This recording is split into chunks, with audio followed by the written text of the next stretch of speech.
What is up, Cubes fan? Cubes back with you, and welcome back to the channel. Welcome back to the podcast. I'm sorry about the duration of time between podcast episodes, guys. I do have some Knights of Icon stuff in the works right now, um, so hopefully that'll be coming soon. But I kind of wanted to take a moment to talk about some personal stuff today. So, for those of you who follow both channels, may have realized that it's been a bit since I've had consistent posting stuff, and I've gone on for ages about the struggles I deal with trying to get stuff up on the gaming channel, and trying to find time and energy to edit and record and all that. I kind of wanted to talk about something that has to do with that today, and it's become it's a revelation that's come up recently, and it's affected me in ways I wasn't expecting. So there, I don't know how well known this is.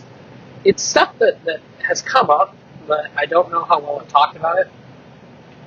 So I'll talk about it. So, for those of you who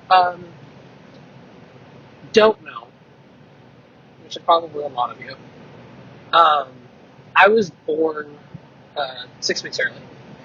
And when I was born, I had infant asthma.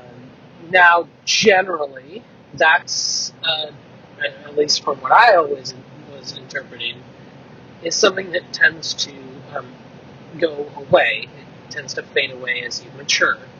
And I was born with a hole in my heart, and they related it to that. And it stopped bothering me around the time the hole in my heart finally closed. So everybody, including our family doctor, related it to that, and we all just assumed that it was good. I didn't have to worry about it anymore. I was capable of playing sports if I wanted to. I didn't, but that was the point.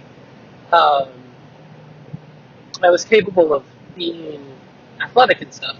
Now, for most other people, they can kind of get a advantage on it when they're younger, but I had a bad reaction.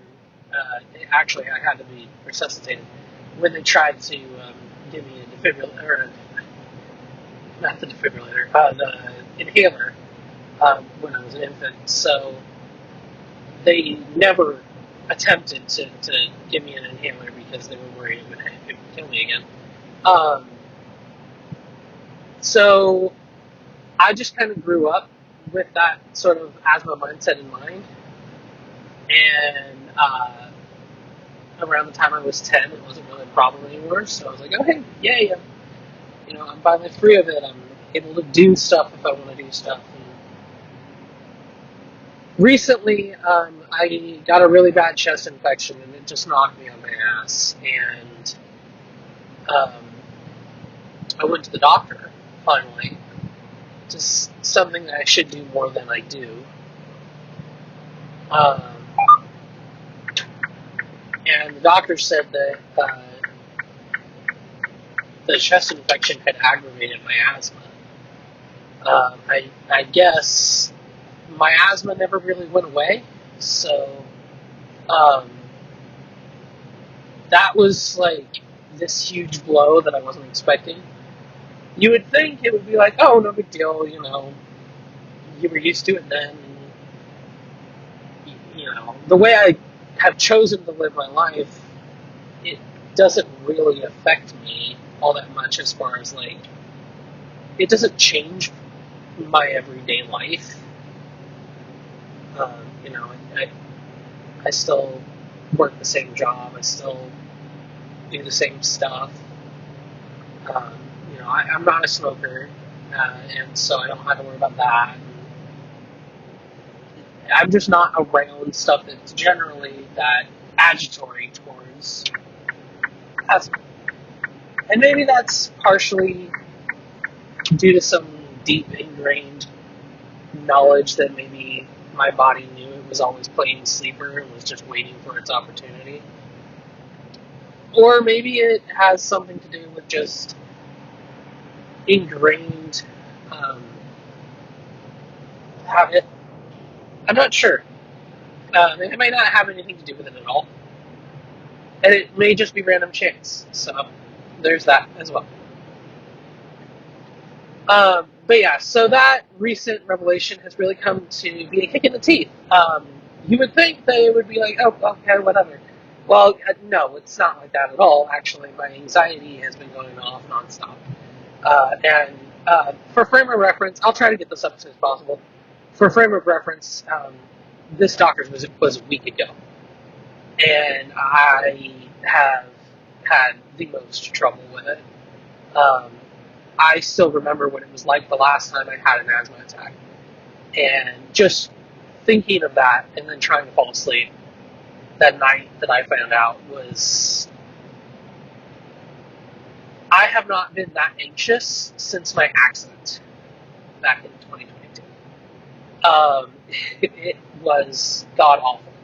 It was terrible. And I was like, I spent 20 years not having to worry about having an asthma attack, and then all of a sudden it's like, but what if I have another asthma attack? What if it happens out on the road? Um, so yeah, no, I've been freaking out for the last week. I feel like I've been managing it pretty well, but I've been definitely freaking the fuck out for the last week. And it really hit me in ways that I wasn't expecting. I'm actually I'm one of those people who, procrastinated the hell out of setting up doctor stuff. So, because at my last job, I was home so infrequently, I didn't see the point in getting a primary care because I rarely have to go to the doctor. So I was like, there's no point in me doing this because I'm home often enough to do it, right? So I'm only just now getting set up with a primary and stuff for the first time in a decade. So I am nervous about that, and now this is going to be a thing that I'm going to have to keep up with for the rest of my life. Making sure that I'm taken care of, that there's something I can do.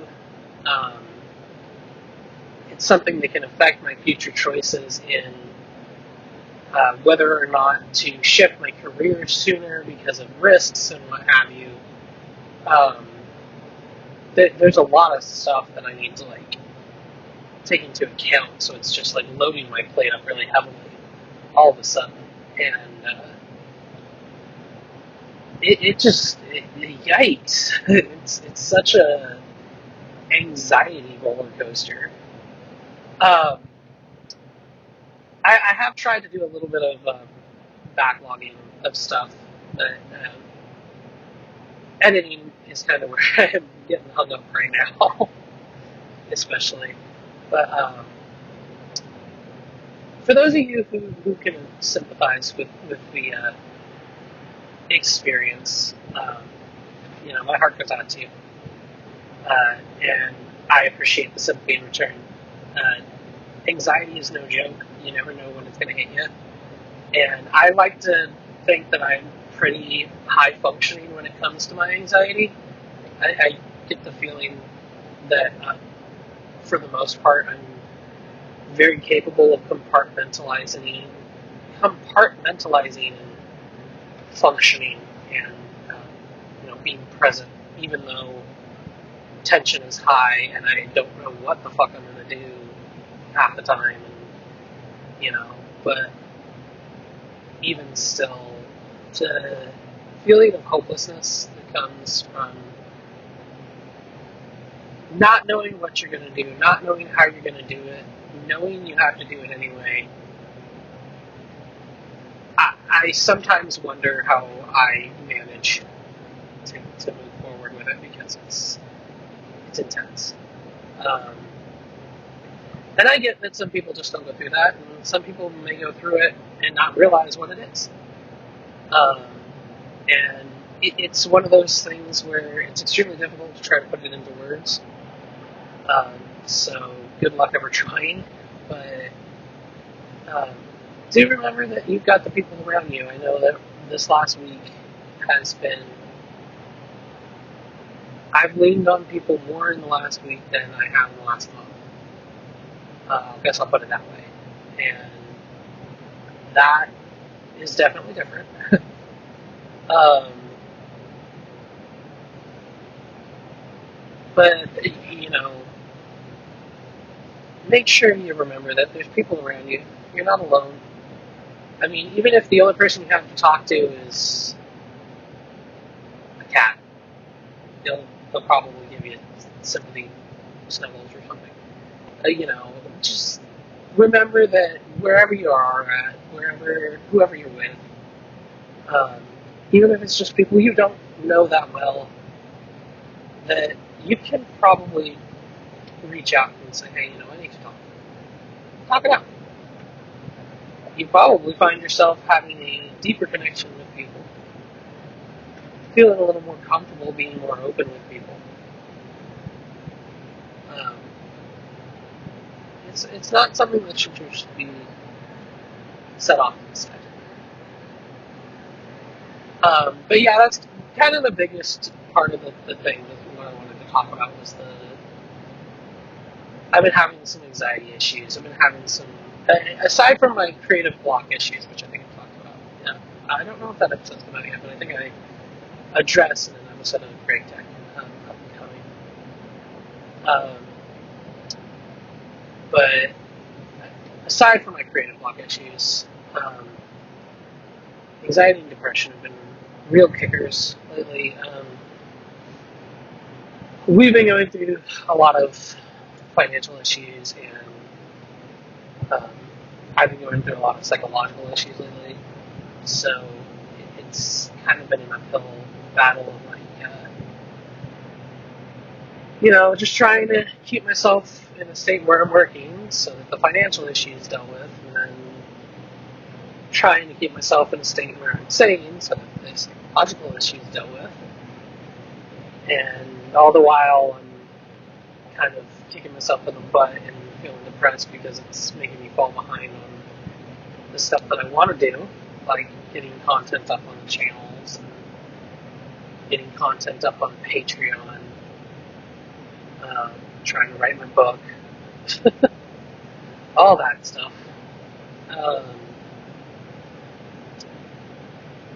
I do want to let you guys know that when the book goes on sale, and it's not done yet, so it's going to be a while, but when the book goes on sale, I'll make sure to promote it on the podcast before. Maybe I'll do like my first 10 copies giveaway type thing on Patreon or something. I don't know. I'll have to see what path I end up taking when I finally publish.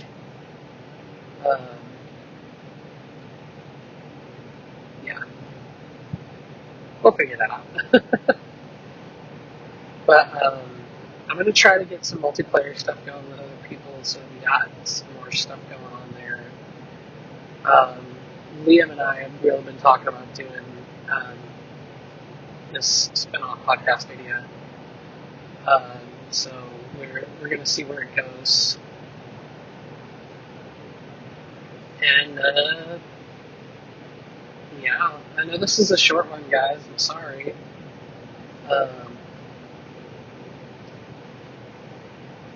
But I hope you guys enjoy my stuff. If you do, please make sure to slap that like button. It lets me know that you did.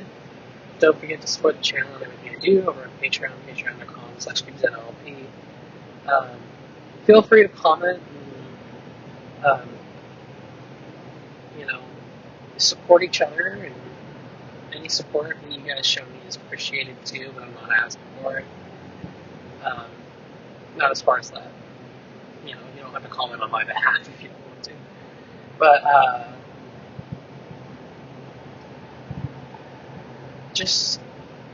I think the best advice I can give anybody is show kindness, compassion to anybody, everybody. But yeah, I'll catch you guys later. Don't let's go chill out. I'll see you. Peace.